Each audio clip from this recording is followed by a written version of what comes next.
한국에서는 이순신에게 패배하는 일본 수군 지휘관 정도의 이미지지만 잡병에서 시작해 다이묘까지 도달한 인물로 일본에서는 도요토미 히데요시와 함께 입지전적인 인물로 유명합니다.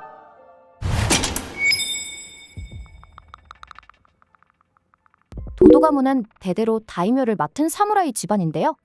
하지만 도도 다카토라가 태어난 전국시대 당시엔 이미 가문이 몰락해 재산이 넉넉치 않아 농민과 다를 바 없는 생활을 했었는데요.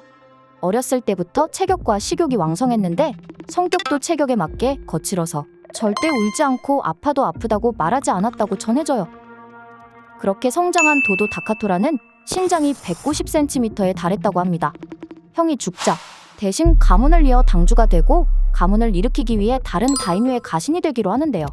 도요토미 히데요시의 이복형 하시바 히데나가를 섬기게 되고 기슈나 시코쿠 공격대에 전공을 세워 마침내 도요토미 히데나가의 가신급으로 성장하게 됩니다. 이후 도요토미 가문과 궁합이 좋았는지 도요토미 히데나가가 사망한 이후에도 20년간 도요토미 가문을 섬기게 되는데요. 그 당시 도요토미 히데요시가 나가하마 성을 쌓고 있었는데 이에 관여하면서 축성 실력을 쌓기 시작했다고 하죠. 후계자인 도요토미 히데야스를 섬겼지만 그가 죽자 도도 다카토라는 출가하여 고야산에 틀어박혀 속세와 연을 끊는데요. 절에 틀어박힌 도도 다카토라의 재주를 눈여겨본 도요토미 히데요시의 제안으로 이오쿠니 이타마의 다이묘에 등극하게 됩니다.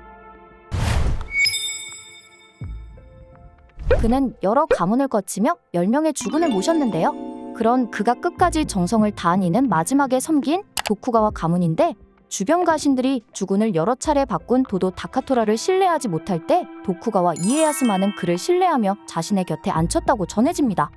훗날 메이지 유신 때 신정부군과 막부군이 맞붙게 되고 도도 다카토라의 후손들은 막부군을 배신하고 신정부군에 붙자 사람들은 그 행태를 보며 비는 못 속인다. 라며 비웃었다고 해요. 특히 전국시대 이후 평생 한 명의 주군을 섬기는 것이 미덕으로 받아들여지던 에도시대의 그의 이런 행보는 조롱당하기 딱 좋았을 거예요.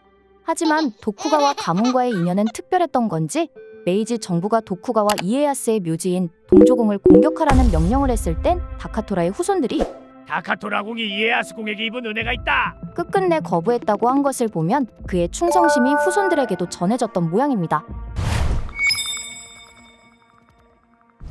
히데요시 휘하에서 기슈 정벌에서 활약을 하고 그 공로로 사루 우카야마 성, 와키야마 성을 시작으로 축성의 전설을 쌓기 시작한 도도 다카토라.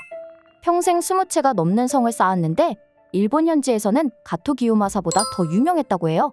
심플하고 단순한 형태로 넓게 쌓아 백성들을 포용할 수 있는 성곽으로 설계되었으며 그의 성은 백성을 다스리기 위해 세운 통치를 위한 성이라고 알려졌습니다.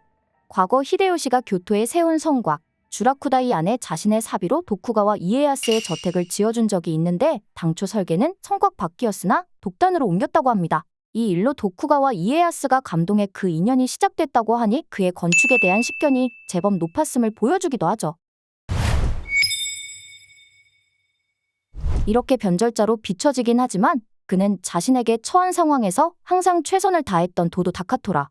그의 유언처럼 신중하게 살아간다면 매 순간 최선의 선택으로 삶을 이끌 수 있지 않았을까 싶습니다.